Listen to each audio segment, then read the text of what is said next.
Buenas tardes, hermanos y hermanas que hoy nos acompañan en la Escuela de Formación Teológica para Laicos de la Parroquia de San Juan Bautista de Boquete, que animamos los 5 frailes de esta fraternidad, tanto Fray Bienvenido, Fray Benjamín, Fray Jacinto, nuestro párroco, Fray Dorico, que nos acompaña, ¿verdad?, con su experiencia, y su servidor, Fray José Olmo, que somos los que animamos el caminar tanto de la fraternidad como de la parroquia.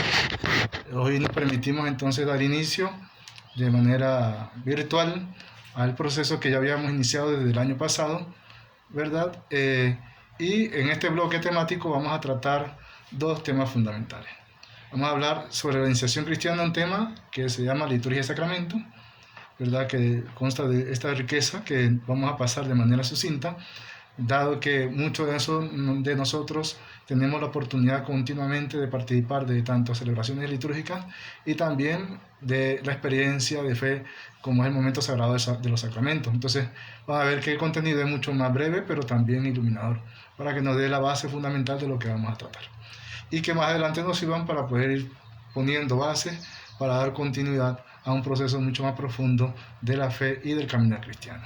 Y por último, y por segundo momento, vamos a tener después de 45 minutos a compartir sobre lo que es la eclesiología, la reflexión que hace la Iglesia de sí misma en torno a su misión y cómo tiene que desarrollarse en el mundo actual. Bueno, vamos a dar inicio encomendándonos a Dios en el nombre del Padre, del Hijo y del Espíritu Santo. Amén. Nos permitimos, Señor, que en esta jornada que vamos a dar inicio, con todo el caminar parroquial, en medio de las situaciones que ya sabemos y conocemos, y que tú con mayor intensidad conoces, Señor, nos permita que, iluminada nuestra mente, nuestro corazón, podamos servirte cada vez más como hijos tuyos y hermanos en la fe. Permítenos que durante este tiempo de reflexión podamos abordar, entender y comprender, iluminados por la gracia de tu Espíritu, todas aquellas riquezas que nos quieres regalar a cada uno de nosotros. Por Cristo nuestro Señor. Amén. Damos inicio en el nombre del Padre, del Hijo y del Espíritu Santo. Amén. Bueno, vamos a permitirnos entonces, como ustedes encontrarán en este folleto, que es el número 6, que habla sobre iniciación cristiana, y vamos a abordar el primer tema. El tema que nos habla sobre la liturgia y la vida cristiana. Recuerden que es fundamental tener esta lámina de referente porque a través de ella vamos a dar inicio al diálogo. Y lo primero que se presenta y la pregunta que se presenta es ¿qué nos presenta la lámina? Como ustedes ya tienen este contenido, seguramente han tenido la oportunidad de al menos darle una ojeada, y entonces uno mira la lámina y ve las diferentes facetas que vive la fe del cristiano, ¿verdad? Es la celebración de los acontecimientos que cada uno de nosotros tiene la oportunidad de poder hacer e iluminar desde su caminar cristiano y ver. Vamos a contemplar en esta lámina que hay 3 cuadros, un redondel con 3 cuadros, donde aparecen unas personas trabajando, construyendo una casa, una comunidad reunida a la luz de la palabra, y la casa comunal de este sitio abordada por diversas actividades tanto de hombres, de mujeres y de niños. Ellos hacen partícipe y reflejo de lo que ocurre en la vida cotidiana, pero también que como cristianos tenemos la oportunidad nosotros de abordar. Inmediatamente vamos a darnos cuenta que la liturgia es como una celebración de la fe en Jesús. Nosotros como cristianos no es que va por un lado el caminar humano y el caminar eclesial por otro lado. Todo lo que acontece importante en nuestra vida toma referencia desde nuestra experiencia de Jesús. Y si es un cristiano, todavía con mayor intensidad. Por ello, la liturgia no corresponde más que a la celebración de esta fe en nuestra vida cotidiana, en lo que hacemos, en lo que continuamente nos permitimos vivir. Por ello, la liturgia oficial, ¿verdad?, nos permite darnos cuenta de lo importante que es el caminar cristiano y cómo la Iglesia también puede celebrarlo. Todo esto, ¿verdad?, nos damos cuenta que liturgia es una manera por la cual nosotros, de manera unida, damos el aspecto celebrativo de nuestra vida cotidiana. Y así como nosotros solemos celebrar una festividad, como por ejemplo son la Navidad, o en el otro ámbito, otro tipo de celebración como las fiestas patrias en noviembre, de una misma manera nosotros todos sabemos y nos abocamos a ello de una manera particular y cómo celebrarlo. Si nos preguntáramos en algún momento dado, ¿cómo celebramos nosotros las fiestas patrias? Vamos a decir, bueno, ponemos de honor y de gala a los símbolos patrios y entonces colocamos banderas, colocamos los escudos en ciertos lugares y así cantamos el himno, nos integramos de diversa manera y cada quien lo celebra con una sintonía y claridad de cómo se hace y lo corresponde. En la liturgia también los acontecimientos de la fe de todo cristiano se celebran de una manera particular y por eso de esta manera particular todos nos abocamos a hacerlo de la misma manera.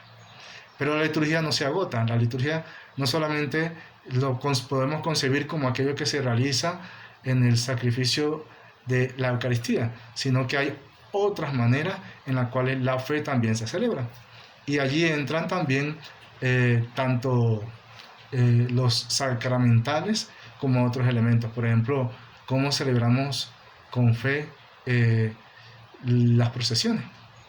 Cómo nos permitimos nosotros también desarrollar los sacramentos. Tienen también su liturgia. Y así, cada elemento fundamental que marca e imprime en nuestra vida una oportunidad grande de poder hacer presente a Dios, lo hacemos. Por eso, todo acto celebrativo de la comunidad cristiana va en torno a esto. La liturgia no solamente es un recuerdo, es la actualización de este hecho salvífico en el momento presente, hoy y en la historia. Por eso decimos usualmente que cuando se lee el Evangelio, no se lee, sino que se proclama. Porque en la medida que esa palabra incida en mi vida y en la de los demás hermanos de la comunidad cristiana, de esa misma manera yo tengo la oportunidad de actualizar el misterio de Jesús. Yo como bautizado recuerdo en la Eucaristía que Jesús se entregó y mi principal propósito será entonces poder hacer de esta misma manera presente el reino de Dios en medio de nosotros, hacer presente la palabra de Jesús y de vivirla continuamente cada día de mi vida. Entonces no solamente es un dato histórico, un acontecimiento, sino un hecho trascendental de mi vida. Y por eso entonces decimos que proclamamos la palabra de Dios y proclamamos el Evangelio, porque al hacerlo vida lo actualizamos hoy. Por ello, en ese momento también podemos nosotros visualizar los riesgos que se pueden acontecer en la liturgia, ¿verdad? Porque podemos pensar que la liturgia solamente está circunscrita a los elementos donde solamente está la Eucaristía. Y no, como ya hemos mencionado, hay otros elementos en donde también la liturgia se hace presente y se participa. Por ejemplo, cuando uno va en una procesión, no solamente va en la procesión, sino que también va cantando. En un momento dado también reza rosario. Es parte de hacer de ese acontecimiento vida y que lo hacemos juntos, caminando. Por eso también junto con ello debe hacerse visible el reino de Dios mediante una forma de vida cristiana. Porque si no, los rituales y las liturgias se pueden transformar en algo vacío. Por ejemplo, muchos en estos momentos nos vamos dando cuenta de lo importante que es participar de la Eucaristía y en algún momento de lo importante que es también participar de la fe en los sacramentos, ¿verdad? Pero no hacemos los sacramentos por hacer los sacramentos, hacemos los sacramentos justamente para que eso me invite a mí a una vivencia más profunda, consciente de la fe. Como ya hemos mencionado en algún momento en la Eucaristía, cuando alguien se bautiza, su vida se debe transformar. No puede seguir igual. No puede ser lo mismo antes de ser bautizado y después de ser bautizado. Y para que después digamos que lo único diferente que hubo fue la fiesta del niño, los tamales y el vestidito. Porque si eso es el sacramento, entonces mejor apaguemos las luces y nos vamos. No, se trata de algo mucho más importante. Se trata de que el niño perciba que a partir de ese momento se integra a una comunidad cristiana. Y a partir de ese momento puede él vivir más plenamente su catequesis y su vivencia sacramental en el caminar cristiano con su comunidad. Entonces nos damos cuenta de eso, que es importante. Las liturgias son reflejos de algo que ocurre mucho más profundo en nuestra vida. Simplemente que exteriormente lo expresamos de una manera particular en un rito. Y eso nos permite integrarnos cada vez más al caminar de la fe de la comunidad. Por eso debe hacerse visible, debe ser constante, debe llevar un progresivo caminar o un proceso. Fuera de eso, evadimos la realidad. Fuera de eso, le damos la espalda al mundo. Fuera de eso, le damos la espalda a los pobres. Y eso sí es delicado, porque el reino de Dios, lo que vino a traer Jesús, está íntimamente vinculado con ese misterio de la iglesia que es a favor de los más desfavorecidos. Por eso la fe y la liturgia no es algo intimista. Es que, Padre, fíjese que yo quiero que mi bautismo sea particular y personal, porque yo soy católica, pero allá en la finca yo quisiera que me hicieran el bautismo. No, no puede ser, porque está vinculada con un proyecto, está vinculada con una comunidad. Yo no puedo separar al niño de la comunidad cristiana y dejarlo que él lo vive en otra esfera. No, porque al final de cuentas nos vamos a dar cuenta que el propósito es integrarse y participar. La liturgia nos lleva entonces a poder tener en cuenta lo importante que es dentro de ese rito el sacramento y la vivencia cristiana. Si no, ¿qué objetivo tiene? No tiene ningún objetivo. Lo que pasa es que últimamente hemos hecho que nuestra fe esté vinculada más a lo que hace el mundo que a lo que forma parte de una identidad propia. Por ello, la liturgia no debe legitimar, ni justificar, ni bendecir situaciones opresoras o de marginación de los pobres. Por ello, vamos a permitirnos que puedan ustedes anotar, ¿verdad? La cita bíblica de Isaías 1, del 10 al 17, ¿verdad? Nos permite a nosotros elaborar, ver en ese texto lo importante que es para Dios, no el ritual, sino lo que significa ese ritual. Como habremos de escuchar en algún momento dado en Cuaresma, que el Señor dice a través de este mismo profeta Isaías que quiere misericordia y no sacrificios. De eso se trata, que podamos vivir eso que acontece en nuestra vida, que es a través de la liturgia, nos permita a nosotros tener la posibilidad de un encuentro personal con Jesús y la comunidad cristiana. Bueno, vamos a permitirnos entonces hacer un pequeño espacio de unos 5 o 6 minutos para que quienes quieran preguntar o participar lo puedan hacer en este momento.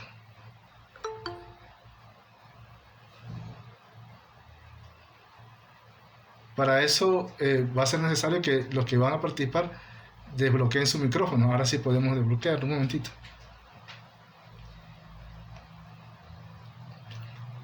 Por si hubiera alguna pregunta. Si no hay ninguna pregunta, entonces continuamos con el siguiente bloque temático.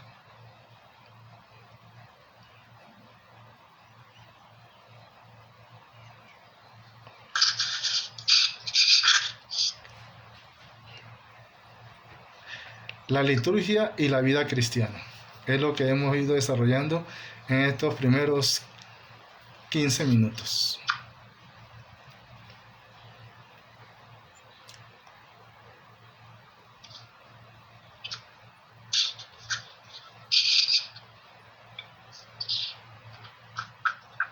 ¿Sí?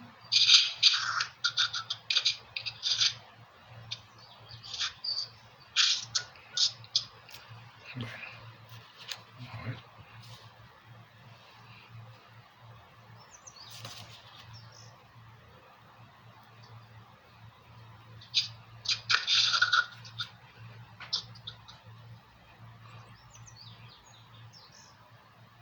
Vamos entonces ahorita a permitirnos entonces, si no hay preguntas, avanzar con el siguiente tema, que es el número 2, la liturgia que nace del pueblo, ¿verdad? Bueno, la liturgia que nace del pueblo no es que haya una liturgia de la iglesia y una liturgia del pueblo, no hay una liturgia paralela, las dos van en consonancia, una a la par, integrada con la otra, ¿verdad? Y es la expresión, la liturgia debe ser la expresión de un pueblo que, al igual que el pueblo de Israel que sale de Egipto, que al igual que el pueblo de Israel que llega a la tierra prometida, que al igual que el pueblo de Israel que viene de la diáspora o el que viene de Babilonia, de la esclavitud, exprese su vinculación con Dios. Es el pueblo que lucha por su dignidad. Y debe ser reflejo de eso. La liturgia debe ser expresión de un pueblo que lucha en medio de la actualidad y de hoy en torno a poder celebrar el acontecimiento de Jesús en su vida, de ver y agradecer profundamente lo que Dios es capaz de hacer en su vida. Y uno dice, durante la semana pues tuve varias dificultades para vivir mi fe. Y me encontré con los obstáculos siguientes, pero el Señor me dio la fortaleza a través de la oración, me dio la fortaleza a través de la voz de alguien que me aconsejó, a través de la fortaleza de algo que me permitió realimentar mi fe, a través de la liturgia de la palabra o la lectura del Evangelio del día. Entonces, esa expresión se transforma cuando yo llego a la Eucaristía y se junta con todos los hermanos en la expresión de mi lucha de un caminar. Por ello, decimos que la liturgia une mi vida con la fe y nos permite a nosotros entonces ser como esa expresión. Por ello, la liturgia auténtica debe tener ciertas características, porque no todo acto que hacemos en comunidad podemos decir que se llame también expresión litúrgica.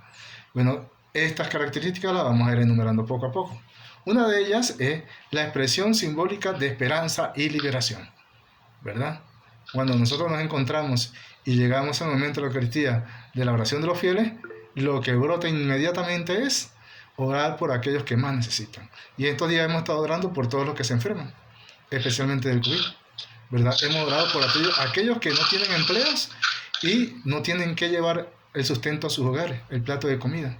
Oramos por aquellos que también, pasando sus dificultades en las diversas situaciones en que se encuentran, siguen fortaleciéndose con el caminar de otros hermanos.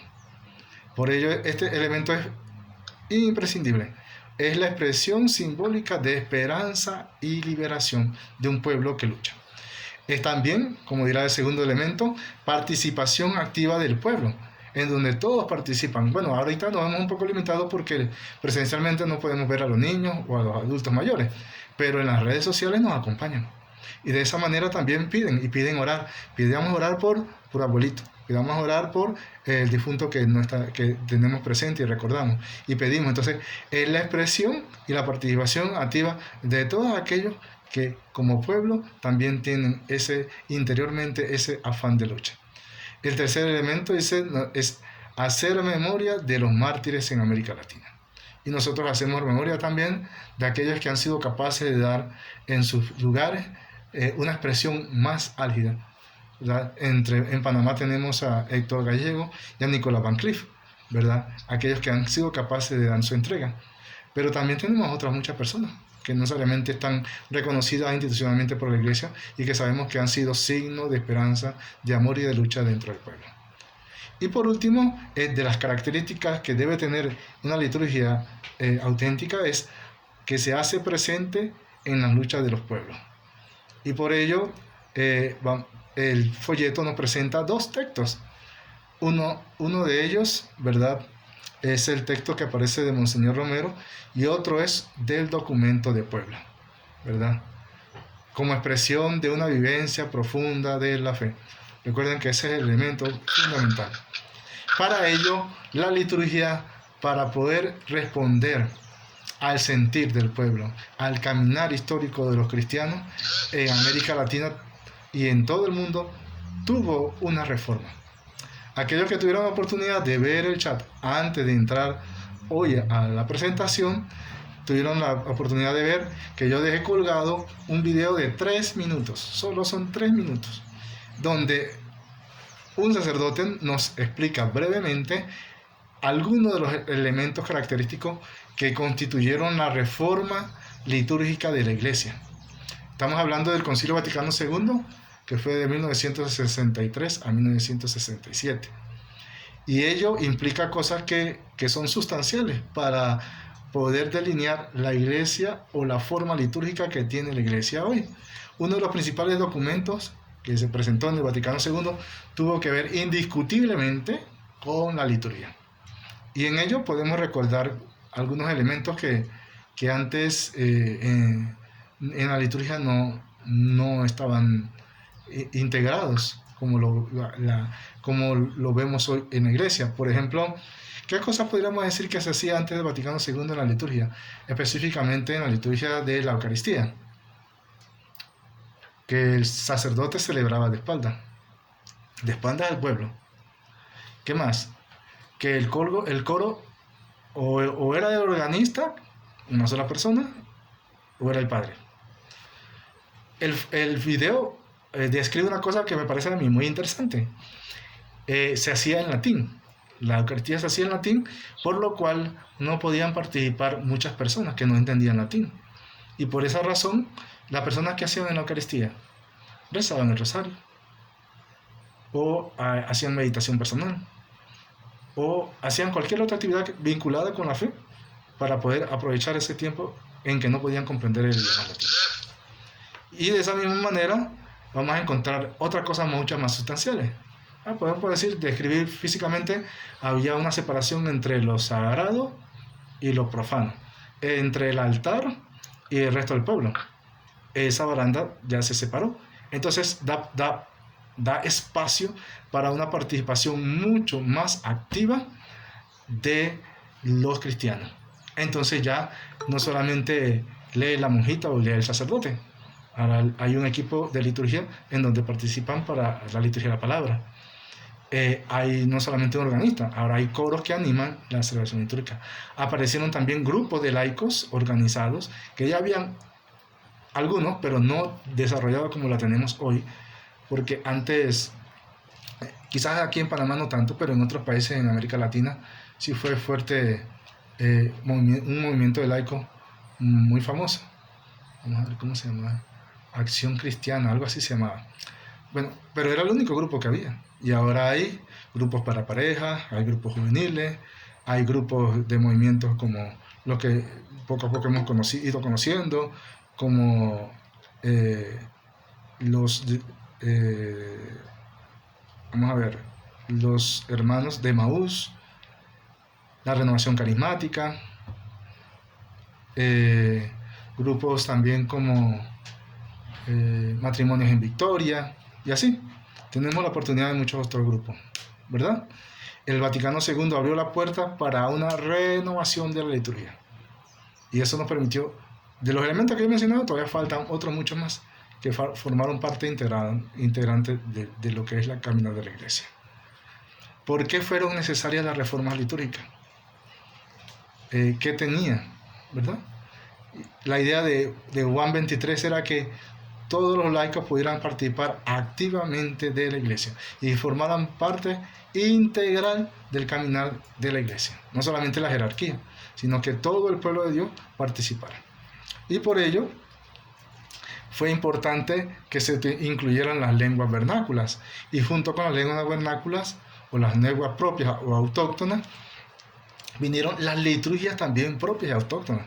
Había todo un movimiento de renovación litúrgica en Francia, en donde se elaboró ya con algunos teólogos, pero también en la práctica habían en ciertos lugares de África las liturgias propias, con cantos nativos y propios de su cultura. Ya no solamente cantos en latín, sino cantos en cada una de sus lenguas y sus idiomas. Eso fue poco a poco presionando, empujando, desarrollándose en la base. Así que cuando ya el Vaticano II lo aprobó, fue darle curso a una gran cantidad de iniciativas y de gestiones de tantos otros laicos, queriendo ver una iglesia mucho más cercana al caminar del pueblo, al sentir de la lucha, ¿verdad?, por una dignidad más cercana a nuestro Dios. Para desarrollar y profundizar un poquito más los temas que vamos a seguir viendo más adelante, nos vamos a permitir entonces desarrollar lo que vamos a dejar asignado como responsabilidad en la casa, lo que conocemos normalmente como la tarea. Vamos a ir a la página 16 del folleto, que ya ustedes saben dónde estamos guiándonos. En la página 16 hay un numeral 920 de Puebla. Quizás no todos tenemos el documento de Puebla. Vamos a ver si durante la semana, antes de media semana, le podemos descargar un PDF con el documento de Puebla para que lo pueda, el que quiera lo pueda ver, ¿verdad? Vamos a desarrollar la pregunta en la página 16, el numeral 2A, ¿verdad? O sea, la pregunta tiene una parte 2 y tiene A y B. Vamos a desarrollar solamente el punto A. Claro, este punto A va a requerir que tengan una cierta lectura que aparece allí, entonces para que la puedan hacer. Y luego en la página 20, que es el siguiente tema que vamos a desarrollar, vamos a desarrollar de esta página 20 el 3B. El 3 en la parte B, que dice: ¿qué implica aceptar que Jesús es sacramento de Dios? Claro, tendrán que leer el documento para poder desarrollarlo. Es lo que vamos a invitarnos. Y bueno, y si quieren, yo voy a tener la oportunidad de que si veo un tema que requiera y que le permita enriquecerse, vamos a descargar unos videos cortos de internet. Solamente le vamos a poner el link para que ustedes no se les llene la memoria, pero para que ustedes tengan la oportunidad de ver anticipadamente algún video que nos pueda ayudar a introducirnos y profundizar la temática que estamos tocando o que vamos a tocar el día que nos vamos a encontrar, como hoy que hemos iniciado, ¿verdad? Entonces, este sería el segundo tema de esta formación de liturgia y sacramento, y el tema que hemos desarrollado es la liturgia que nace del pueblo, ¿verdad? Y bueno, yo les recomiendo todos estos documentos. Nos van a citar, ya hemos citado 3. Citamos primero la Biblia, citamos después el Vaticano II como referencia de la renovación litúrgica, y también hemos citado ahora un documento de la Iglesia Latinoamericana que se elaboró en 1978, el documento de Puebla, para que ustedes tengan pues la oportunidad. Ahorita, antes de iniciar el siguiente bloque, vamos a permitirnos, si hay todavía un pequeño espacio, tenemos como unos 10 minutos más para que ustedes puedan pues hacer sus preguntas sobre la temática que hemos visto.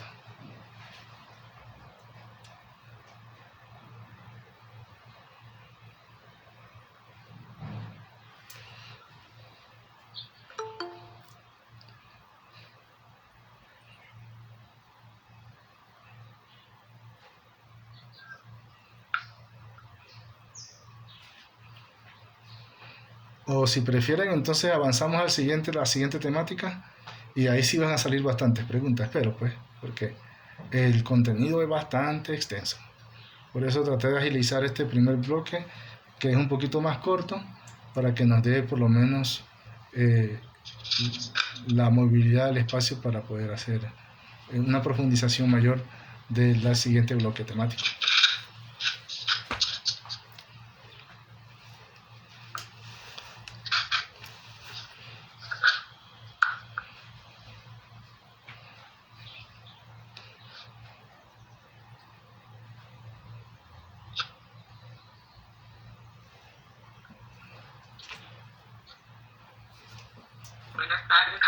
Buenas tardes. Las tareas son de los temas que siguen. Sí, de los 2 temas que siguen. Así es. Nosotros hemos visto 2 temas hoy, y la siguiente sesión vamos a tener 2 temas más de liturgia y sacramento. Entonces allí tendremos la oportunidad de profundizar con lo que al final nos invita a poder accesar y responder, ¿verdad? Y la idea siempre la hemos planteado así.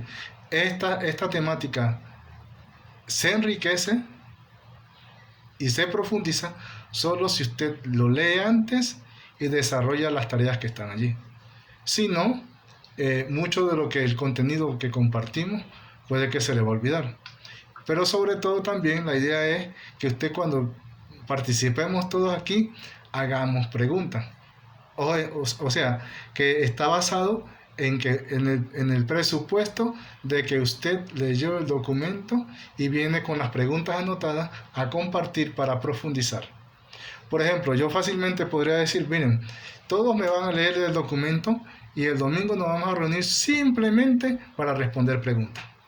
Y el tema, que podría haberlo dado en 30 minutos, se transforma en riqueza mayor, porque todos van a preguntar de lo que quieren profundizar o de lo que no quedó claro en el contenido.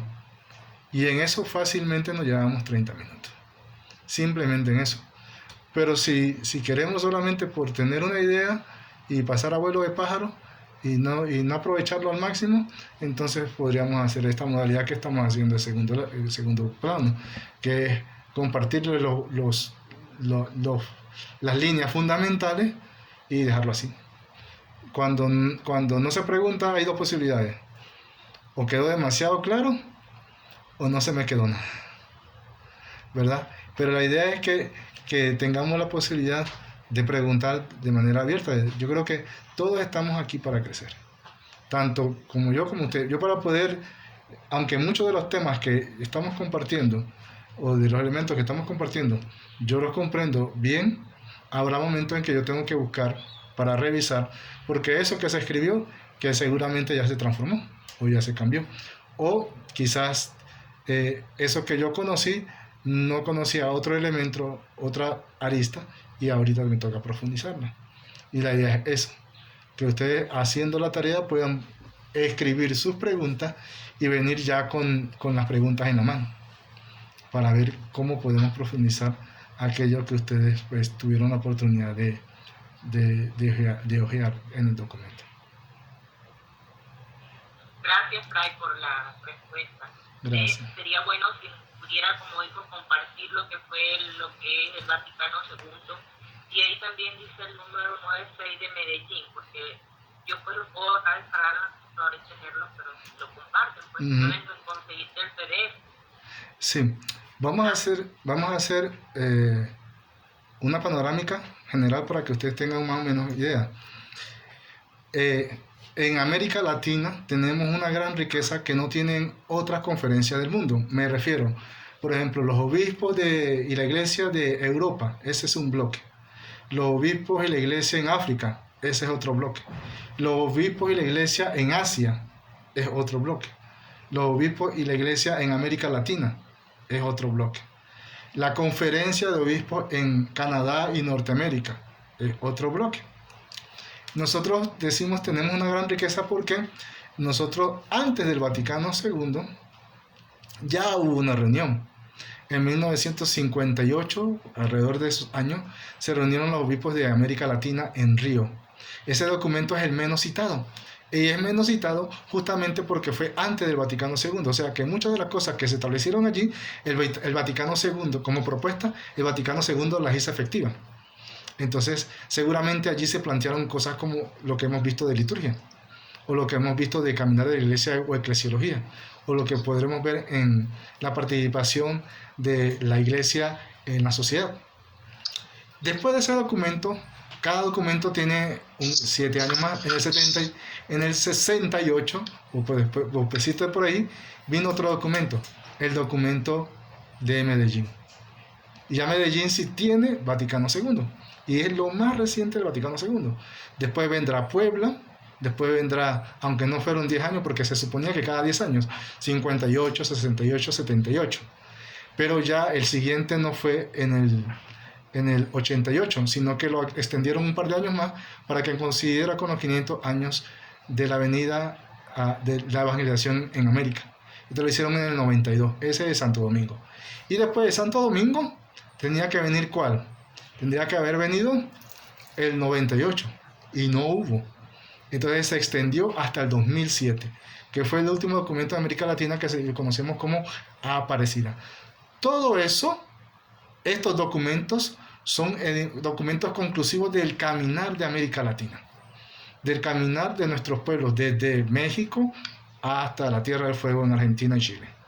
Entonces ellos nos marcan la pauta de cómo tenemos que ser iglesia aquí, no en la mentalidad del europeo, no en la mentalidad del asiático, sino aquí en América Latina, que somos pueblos de habla hispana evangelizados por los españoles. Entonces, eso nos permite a nosotros una unidad y una iglesia que hace una propuesta.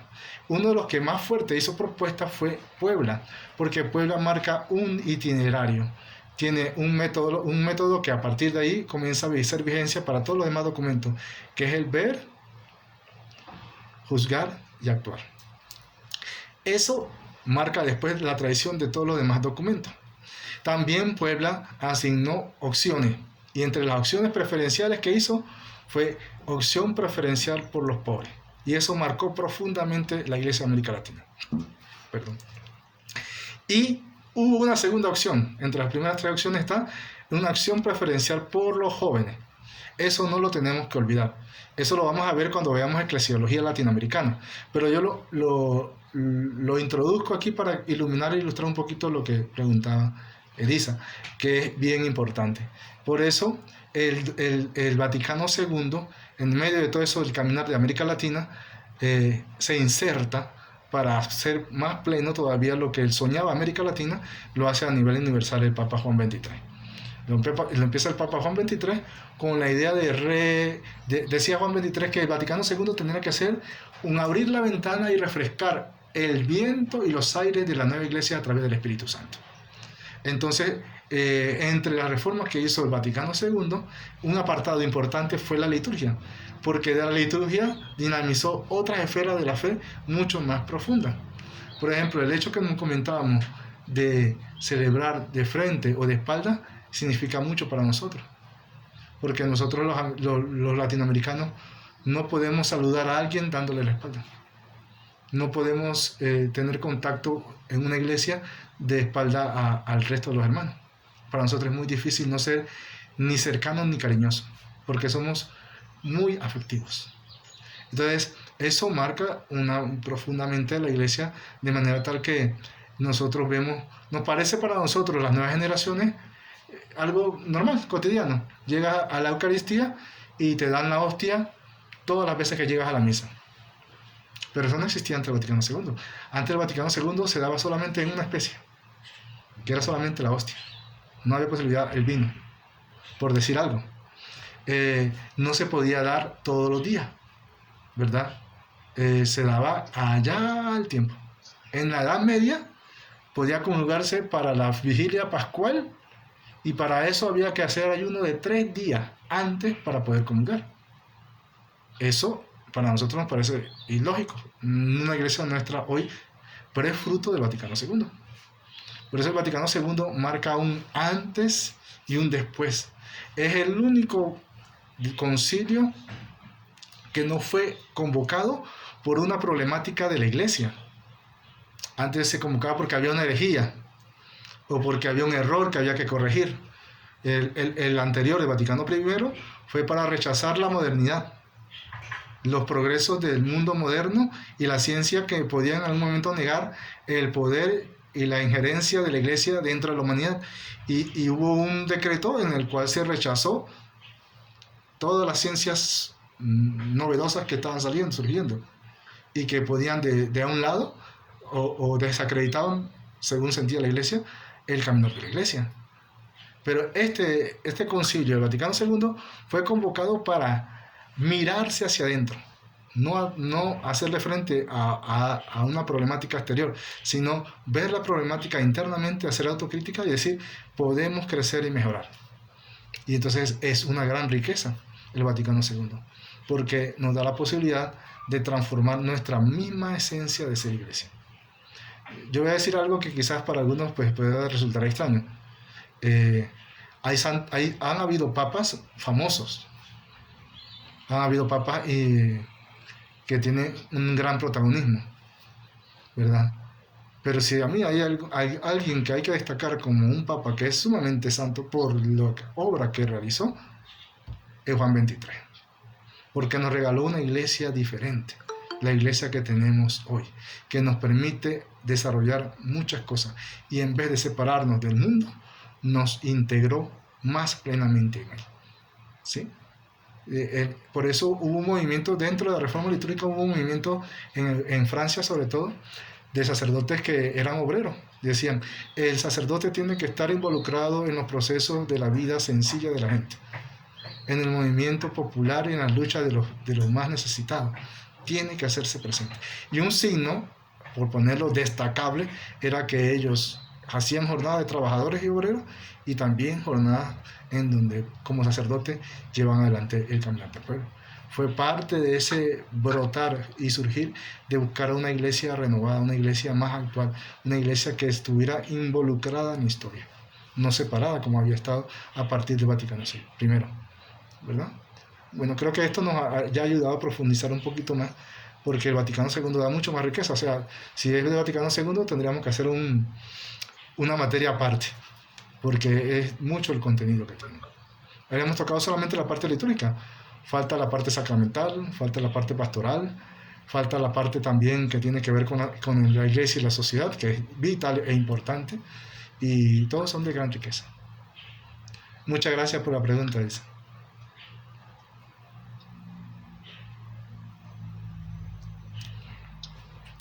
Bueno, vamos a dar inicio entonces, si no hay más preguntas, a la siguiente temática.